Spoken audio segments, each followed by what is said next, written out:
Hello, everyone. Welcome back to another episode of the hashtag TFR Motivation Monday Zoom. We are Dr. Dondi and Marcy Nettles. We are your zany hosts today, and we are going to continue now in week 3 of the We Asked, You Answered. We want to know what you want to know so we can let you know what we know to remedy what you want to know. That's the whole point of this, right? Well, and on top of that, when you ask us questions, if we don't know the answers, guess what we get to do? We get to go and educate ourselves before we come and we help educate you. So we're in this together. But guys, we want to make sure that every single one of you are aware that we've got the Team Freedom Reigns YouTube channel. Please go and subscribe. It's Team Freedom Reigns on YouTube. We upload the recordings of all of the calls and trainings each week so that you can have that as a resource as you're building your business. So Team Freedom Reigns on YouTube.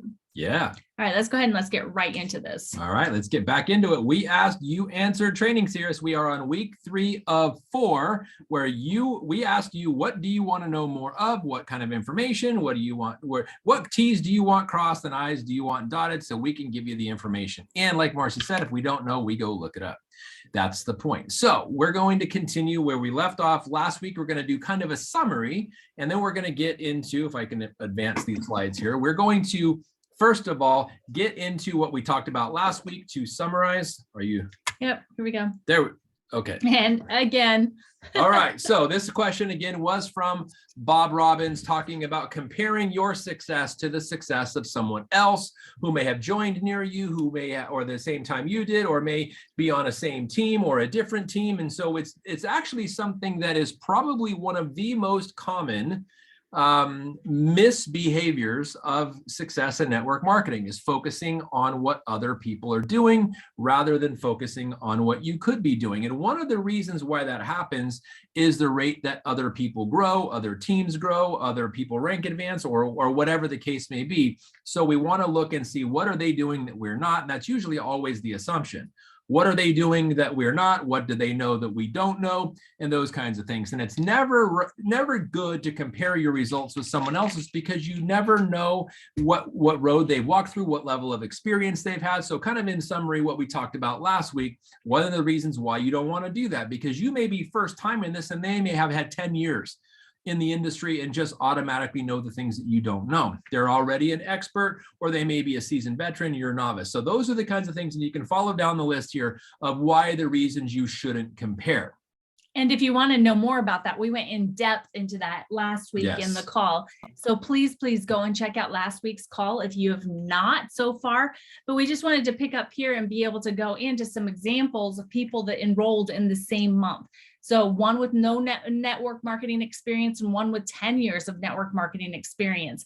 And you know, the skills necessary to build this business are, I mean, across the board, whether you have experience or you don't have experience, it's the same. And so it is creating that database, right? And having 200 names versus 10 names, that's a big deal, because when you have 200 people on your database and the first 8 tell you no, thank you, or you're kind of crazy for doing something like that, you still have 192 names that you can continue on with inviting to take a look at this amazing opportunity, right? But if the database only has 10 people on it, and 8 tell you no, you could really be, going into a ditch really fast. And so that's somebody, you know, I mean, if they have 10 years of experience, they probably have a heck of a lot more people on their names list than that. But why don't you go ahead and run through this? And let me just share with you a real life example of somebody you may know. His name is Greg Deeker. He is an elite Pro 9 out of Colorado.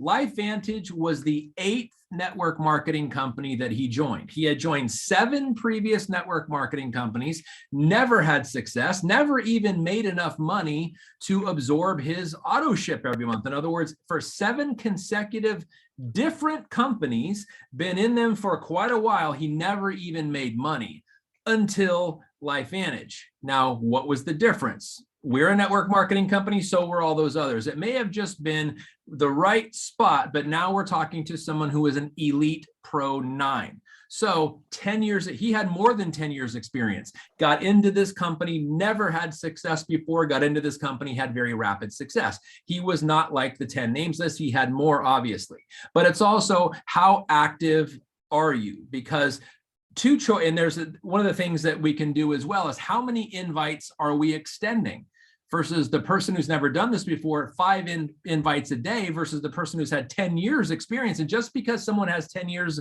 of network marketing experience does not mean that they've been successful in those 10 years. They may just be learning what not to do, like the examples of Greg Deeker, or 5 invites a week versus 5 invites a day. Who do you think is going to get there quicker? So it's your actions, the actions that you take in invites, follow-ups, and the other is expectation.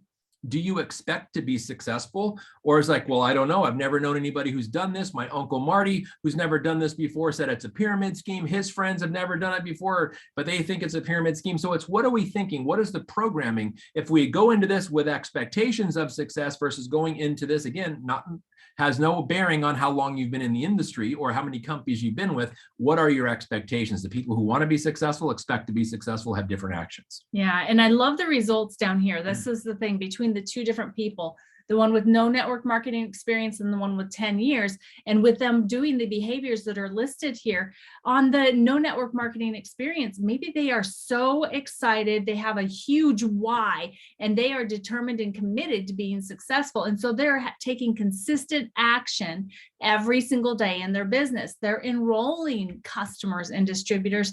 They have that proper expectations and the proper behaviors of having 200 in PV, whether it's their own orders or it is theirs and customers that they have enrolled, because they want to take advantage of all of the compensation plan and not just parts of it. They have been hitting their goals because they set proper expectations in their goals. They didn't think too big, too fast, and they've celebrated their wins, right? They qualified for that Pro 5 Summit, where on the other side, the person with 10 years relied on that 10 years of experience and didn't really do the work. They were inconsistent in their action. They only enrolled 3 distributors, which enrolling 3 distributors is awesome, but they weren't necessarily, sharing the whole story and letting people come in where they wanted to come in, or else they would have probably had a lot of customers too. They went with the minimum. They went with that 100 in PV. And so not only did they leave 10% of the Smart Start bonus on the table, they also left their ability to take advantage of the launch bonus, the generational match bonus. All of those things is not there for them because those all require 200 in PV. And because they were not getting the success that they expected, just because they were relying on their 10 years of experience, they ended up quitting. So really, it doesn't matter your experience. It matters what's between your ears, what you're determined to do, what you're willing to do, and being consistent, and then following the proper behaviors. Yeah, exactly. Following the proper behaviors, modeling success. Because here's what people will do. When we have options of enrollment packs, when we have options of PV requirements, guess what brand new people ask their enrollers? Well, which one did you do? Which pack did you come in on? And 9 times out of 10, regardless of your answer, they're going to do that because you did that. So here's really the issue. If you came in on a gold pack and you're recommending your prospect come in, or if you came in on the premier pack, see, I'm still using old terminology. If you came in on a premier pack and you're trying to recommend to your prospect, they come in on an elite pack, they would say, well, if you want me to come in on an elite pack, why didn't you come in on an elite pack? And it's become a slippery slope. So they'll probably default back to doing what you did. Now, don't be inauthentic. Don't tell somebody you did something that you didn't do. That's an integrity breach, but lead by example. Which PV do you have, 100 or 200? And in this example, this person used the app and came in on an elite pack. When you come in on an elite pack and you use the app, you have the best possible scenario for getting customers provided to you from corporate. Because we sponsor a soccer team, guys. We sponsor Real Salt Lake in MLS, Major League Soccer. They have road games, they have away games, they have TV televised games. When someone goes to LifeVantage.com and they were not recommended by a distributor, yet they order product, they go into something called an orphan pool. Those people in the orphan pool are given to one category of people who came in on elite packs and are using the app. If you came in on an elite pack and you're not using the app, you will not get these customers. If you came in on a premier pack and you are using the app, you will not get these customers. You will only get them if you come in on an elite pack and you use the app. So that's the key. We have a guy in particular in our Colorado group. I think he's in Colorado. Where is he from? Yeah. So no, Utah, Colorado area has been given like 4 or 5 new customers. That's awesome. So enrolling 3 distributors and having no customers because you came in on 100 PV, you're not using the elite pack and you're not using the app, versus getting a couple, maybe 1 distributor and 5 new customers. The best way to be successful is to be successful early, because it overcomes all of the negative programming that we tell ourselves and other people tell us. That's the key. Get in on the highest pack. If you want to be successful, model that and get in and start using the app right away and set the proper behavior for the people that are coming after you, because they will just simply do what you do. Very, very important when we're talking about replication in a network marketing opportunity. So I think we hit that one home. Let's go to the next question. The last thing I wanted to say on this, on why one team might go faster than another team, is first of all, you need to know who you're talking to, right? Because if you are only talking to, or you have the goal of growing really, really fast, and so you're talking to professionals, people that have all the experience, those people that have done this before and they're not afraid of being told no. They have all of the big connections because they have connected themselves so well in the professional fields that they will go faster because they have entrepreneurs and business-minded people in their connection base, right?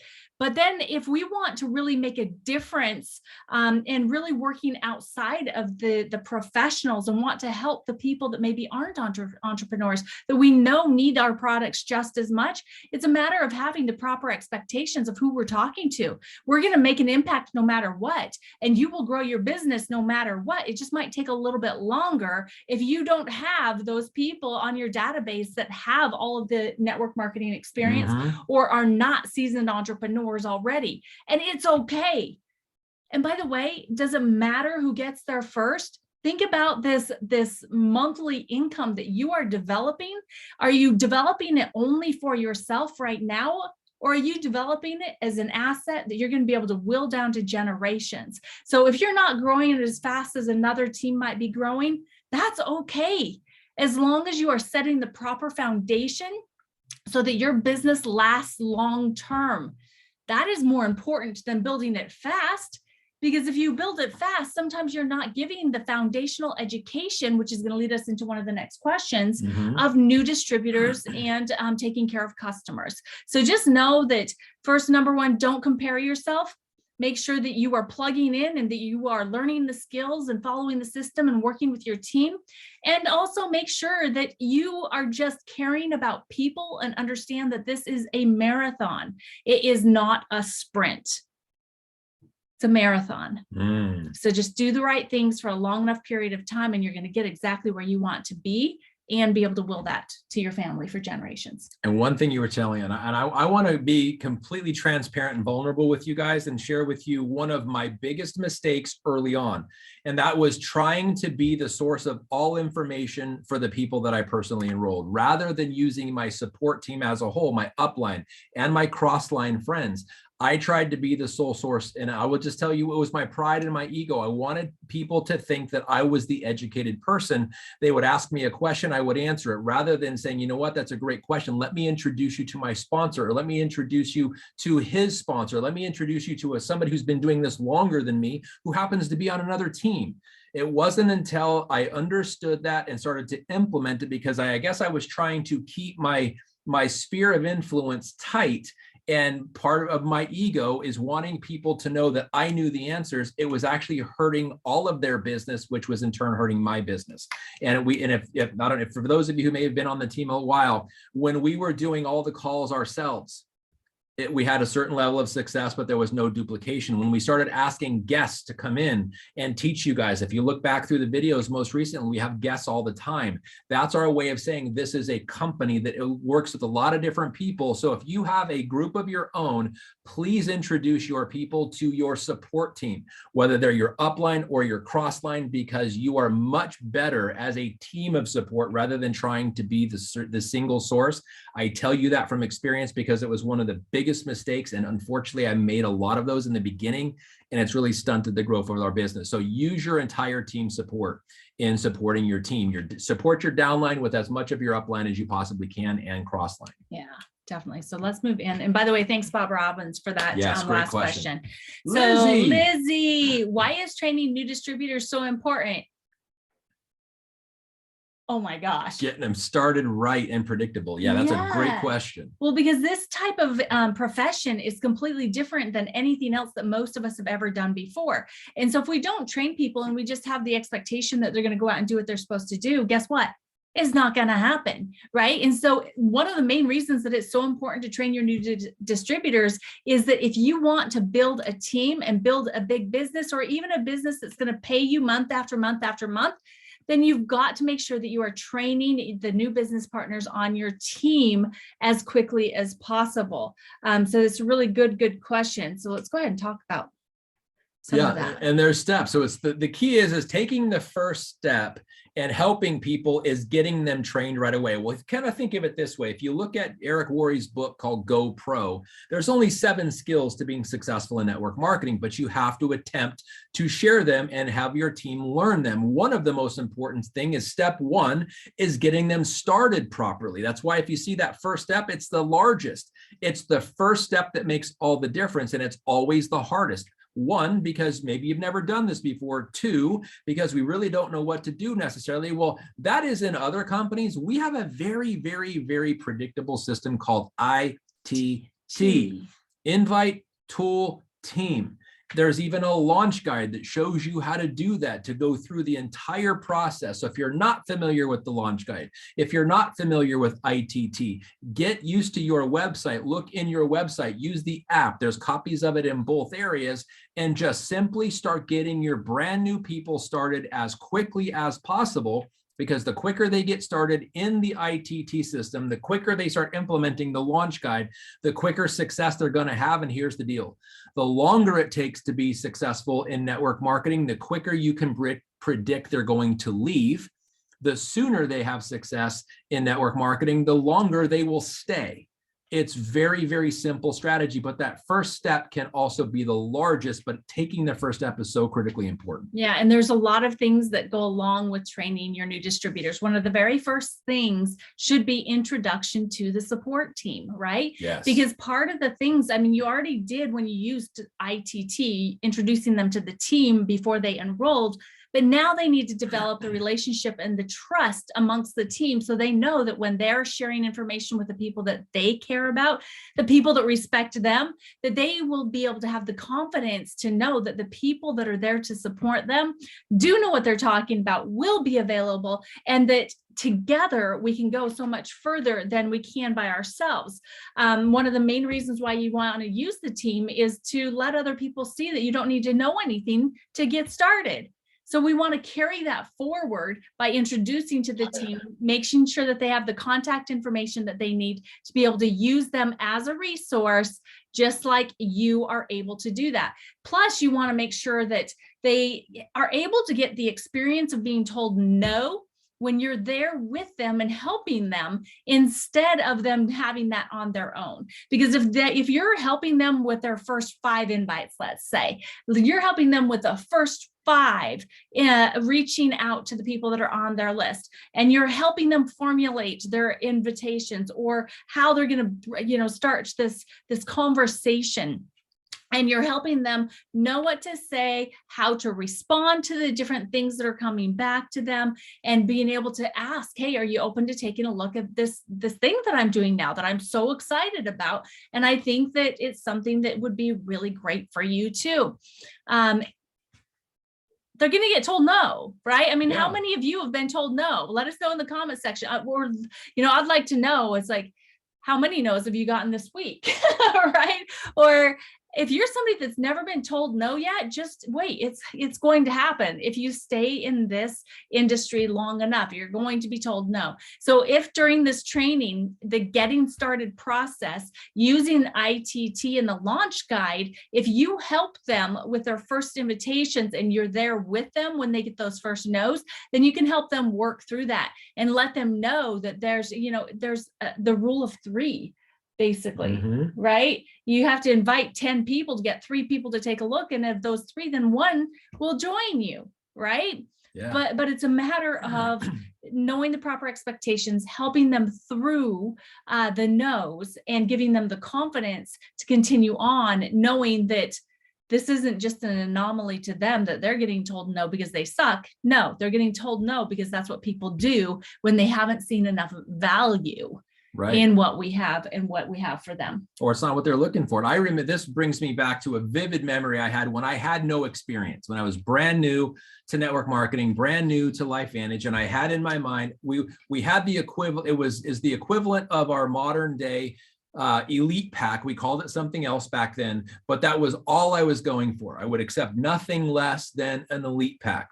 And I did this meeting, had this prospect, they were interested, but the prospect told me this: it sounds interesting, but I can't sell something I don't believe in, so I just want to try the product. Now, to me, that was not just a no on the elite pack, that was a hell no, I don't trust you. That's how I took it. That was the judgment that I was placing on myself, and I was really bummed. And I remember on the drive home, I called part of my upline and they said, how did it go? And I said, they just became a customer. I didn't get them enrolled on an elite pack. And he goes, are you an idiot? And I was like, well, the person said, I can't sell something I don't believe in. And he goes, why would you want them to? Would you literally want someone to sell something they don't believe in? That's called an integrity breach. Would you want that person on your team? So I was totally dejected, thinking, what did I do wrong? What did I say wrong? I was all bummed at myself because I didn't get an elite pack, but I got a customer. And he says, you should now, because I was bummed, guess what? I didn't make the new customer feel welcome. I didn't get them all excited. I was literally let down that they did not become my elite pack distributor, thinking I did something wrong or there was something wrong with them and they were judging me. I was just looking at it wrong because I had no experience. I didn't understand that you don't ever want somebody to be in integrity breach when they're running this business, and a customer is as good as a distributor, because sometimes the best distributors are first satisfied customers, because we don't ever want anybody to sell something they don't believe in. And I heard that over and over again, but I never took it the same way. And I was like, that's awesome. I want you to have a great experience. It would be best to start as a customer anyway, especially if you're not sure how this business works. Let's get you going on the product. Let's get your experience, and I'm going to keep tabs on you, and let's see what this works out. And if you like your experience, maybe you can tell other people about it. And the business opportunity would be more in your future in a couple months, rather than being all upset that I did it wrong. I must have said something wrong. This is a flawed person. They should have been an elite pack distributor. And instead they're just a customer. No, they're not just a customer. They're an integrous person who eventually did upgrade to become a distributor. So it's all in our perception. And when we have no experience, we don't really know what to do. But sometimes that first step is the hardest, and all of them come after, so long as we keep going. Yeah. And part of keeping going is making sure that you've also educated your new business partners on the events they need to plug into, right? Each one of us have a select number of calls that we hop on each week, because we know that we need to plug in to learn the things that we need to know to be able to be successful. But on top of it, to keep us motivated, to keep us inspired, and to make sure that we know all of the announcements or the things going on that week, right?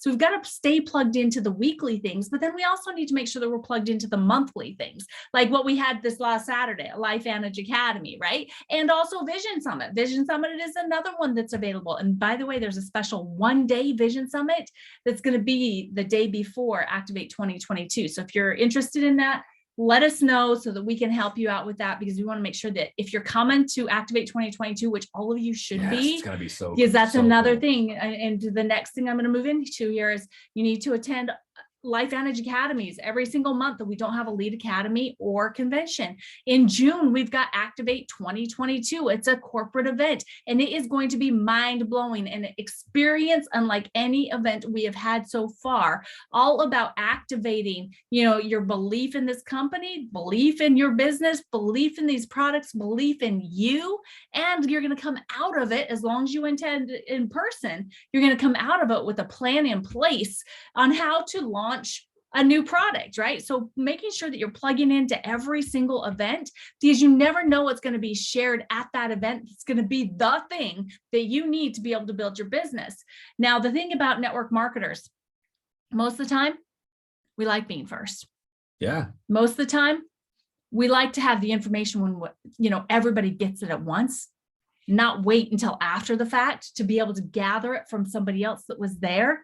Right. And so that's another thing about attending and plugging into the event yourself and not relying on someone else to bring you the information, is that you get it firsthand. You don't get maybe a misconstrued message, or like that telephone game using the cups, to where you're clear across the room and I'm on one side and we don't necessarily hear things right. Or passing it from one person to the next person to the next person, and it all of a sudden gets all jumbled. You want the clear message, and you get that by plugging into the events. And sometimes even when we're this close and I say something, I still say it wrong. She doesn't get it. So you can be literally touching someone and not communicating properly. So the whole point, I don't want to be comedic, but to really get into the nuts and bolts of your question, Lizzie, why should we train new distributors? And why is it so important to train new distributors? So they have early success. And a couple months back, we started a series in this TFR Motivation Monday Zoom call called the Core Skills of Network Marketing. So please utilize those previously recorded videos as we went through. What does an invite look like? What does it mean to have a database? What does it mean to do follow-ups? What does it mean to go through objections and handle those things? And how do you categorize your database? How do you organize it so you have people of influence on it? So look back, and those were all done by other people that we asked to come in as special guests, going over the core skills necessary for a brand new distributor or a recommitted distributor to ensure success. Because if you look at the top of all the staircase of all those steps, success is the ultimate goal. Yes. And starting off people correctly is going to be the biggest way to predict that level of success. And you make a commitment to someone when they decide to join you. You make a commitment to be there to help them and to guide them and to show them the way, right? And so helping them get started right away is vitally important for their success. None of us want to feel like we have left somebody behind. Now, they can choose not to come along with you, but as an enroller, as a leader, we want to make sure that we do everything the right way and helping them every step of the way. That's right. That's right. Okay. So thank you, Lizzie, for that question. So now on to Carol. Why is telling your story so important, and what is the best model to follow? So when we're talking about this story, first of all, the story is so important when you're talking about your own personal story, is because that's actually the hook to be able to get people to relate to you and potentially want to hear what you're talking about, right? What you have that is of value to them with this opportunity and with our products. So sharing your story, that is one of the things that you should practice the most and become very proficient in sharing your 2 to 3 minute story, so that, because how easy is it when you're having a conversation with somebody and you hear something that they might have a need for what we offer, and you can just say, oh my gosh, can I share my story with you about how this has benefited me? Yeah. Or can I share my story with you because I think that you're going to really relate, something so simple as that. And if you've got your 2 to 3 minute story down, then it won't be something that will bother them in listening to. And more than likely, it will be a great connection point. So let's move here. Absolutely. So from Eric Worre, and I'm not sure if he was the original person that came up with this, but it's where we learned it, the 4-part story. So first, what did or what do you do? In other words, what is your career? What is your job? What is your employment, and what do you do in that? Number 2, what did or do you not like about it? In other words, what is the limiting factor of your job? And this is the thing, it's your pain point. Number 3, what you found at LifeVantage, or in this Your works in any solution. network marketing company. What is your solution? So what did you do? What did or did you do? What did you not like about it? And what did you find that was the solution here at LifeVantage? And then 4, how do you feel about the future moving forward? That 4-part story. And I remember when Eric Worre was teaching us this at one of his trainings, he said, just do 1, 3, and 4 and leave 2 out. That's real. Number 2 is the most important part of it. It's because where people can relate to you. If you just tell about what you did or do, what you found at LifeVantage and how excited you are, there's really no reason for people to listen to you because they haven't yet related. There's no rapport built. There's no relationship. There's no vulnerability. And number 2 is the most important. We actually did this exercise and it was amazing. The aha moment I had, and this was probably only 5 or 6 years ago when we first, when we actually got this down. So that 4-part story is very important. And number 2, which is the hardest for us to talk about, but it's the absolute most important of the 4. And when you do it right and you do it with vulnerability and transparency and authenticity, people lean in because they see themselves in you. Even if they've not shared the same story, exactly, they can relate to the pain because most people are most looking for change in or around their area of pain. So please do not leave yours out. Yeah, most definitely. And by the way, there's lots of different ways to tell your story. This is a simple way that helps you cover the 4 points that are really relevant to being able to help share with someone the impact of what you've been through and what happened for you that could potentially help happen for them as well. And so that's why we like this 4-part one, because it's not confusing, it's simple, and everyone can do it, right? You don't have to overthink or be a professional storyteller. You know what your life was like or is like and what you'd like different.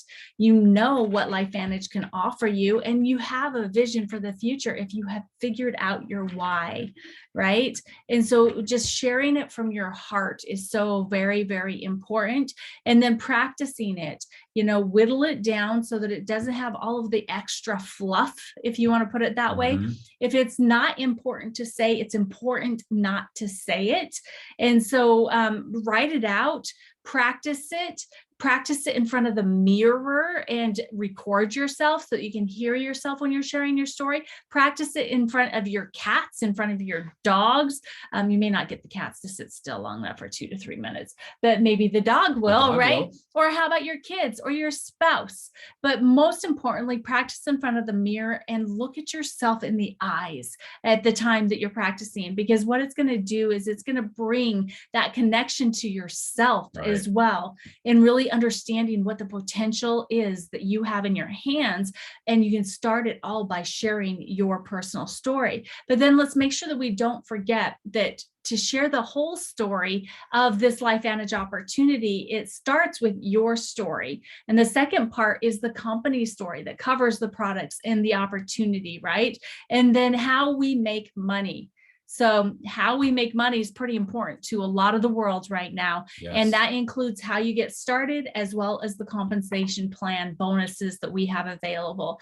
And so the whole story is what is important. And then allowing them to make the decision is if they are going to become your customer because they saw the value in activating their body, or if they're going to become a business partner because they absolutely want products inside their body and they thought of a bunch of people that they know could use those activation benefits as well. And then the third one, it just might not be for them because, who knows, maybe they just don't care about how they look or how long they're going to live, or maybe they don't need to make any extra money. I don't know. But maybe they know somebody. So number 3 is asking, who do you know? Right? If they don't feel like it's for them, who do you know that this would be right for, that you could connect me with, because you want to have that connection point. Don't just ask for phone numbers. Ask for a personal connection. Will you please introduce me to that person? Because then what that does is it immediately creates more of a warm contact scenario instead of it being a cold contact. If you're calling somebody that you don't know and saying, hey, this person gave me your number, because, that's awkward. So we want to make this as successful as possible for everybody. And so when you ask for referrals, which there's so much that we are leaving on the table when we don't ask for referrals. When you ask for referrals, also ask for that personal connection introduction, and you'll get a lot further with those referrals. Yeah. And one caution about number 2, the pain point, is you don't want to make it graphic, or you don't want to turn it into an invite to a bunch of people coming to your pity party. That you don't want that. You want to just maybe go over the bullet points and do it with tact and relate that it is a pain point, but you don't have to go deep into it, because if it starts making people feel awkward, it may be too transparent, where you can kind of hold back a little bit just to establish relatability. And because there's a major psychology, because what do they say about misery? Misery loves company, but you don't have to get into all the intimate details of that misery, just how it made you feel. And then number 3 is the perfect segue right after it, how you now feel about your future at LifeVantage and what it is now different for you. So the pain point is very important. And if you want to get into the psychology and how to actually become better at your story, then there are 2 books that I would recommend. One from Donald Miller. It's called Building a Story Brand, and it's really cool. They're not necessary by any means to tell your story, but if you want to get into some greater detail psychology wise, it's called Building a Story Brand by Donald Miller. And another great book on story is called Stories That Stick by Kendra Hall. She was actually one of the keynote speakers that we've had at past Elite Academies. I remember taking pictures with her, getting a signed copy of her book. Yeah. But on story, because story is where people become relatable to your experience thus far. And if they can relate to your story, they're already leaning in. And when you have someone leaning in, they're listening to you. That's why you have to be very good at the story, not too much to drive them away, or just enough to get them to lean in. And then number 3 and number 4 are really what's going to help them understand what you truly found. If you're excited about the future, you're going to give them hope, because stories that people can relate to you, the hope you provide afterward is really what's going to cause them to lean in and change their entire life. And that's what we are specialists at, or not we personally, the LifeVantage community and our products and our opportunity, we really, really are great at turning people's lives around, but it's the whole story that matters. Yeah. And by the way, we give you permission to suck at it in the beginning. And then the more you do it, the better you'll get. And we all have to practice, right, before we become great at anything. But you have to start somewhere. So we really encourage you to start sharing your story. Again, go for 2 a day. That would be awesome. Think about that. If you could share your story with 2 people a day, that'd be freaking amazing. So good. And blisters become calluses. Just think of that. Blisters become calluses. When you're doing something brand new, it may sting a little bit. It may get like a blister and may even pop. You keep doing it. Eventually that skin's going to thicken up and you've got calluses, and it's much easier to do something like that. So in a real life example, blisters become calluses, and sticking to something and just gaining momentum, gaining confidence, gaining no's. There's another book called Go for No. Yes, it's about the psychology of the no, because if you're getting no's, it means you're telling the story. But every time you get a no, if you keep doing it and you're relatable, you're going to get yeses. There's just people that it's going to be the right time. Other people, it's not going to be the right time. That's who do you know that could benefit from this. So thank you all for tuning in today. Hope you got increased value. Thank you, Lizzie. Thank you, Carol. Thank you, Bob, for your great questions. And if you have questions, put them in the comments. If you're on Zoom or here, or if you're on Zoom or you're on Facebook, please put them in the comments and we'll hit you up next week with your additional questions. Yes. So take that time right now. Put it in the comments. And by the way, if we close this out and you haven't got your question in yet, you can send it to us in a message on Facebook as well. And we will make sure that we go from there. Yes. So have a great week, guys. And by the way, I just wanted to say here, I wanted to say, congratulations, Mary Ellen, on 2 no's today. That's awesome. Are a rock star. Total rock star. All right, guys, we will see you next week for next week's #TFR. It'll be the 4th week of your questions you asked, we shared. So keep those questions coming, guys. We appreciate you, and we are definitely in this journey on the path together. Yes. So have a great night. Bye, guys. See you next week.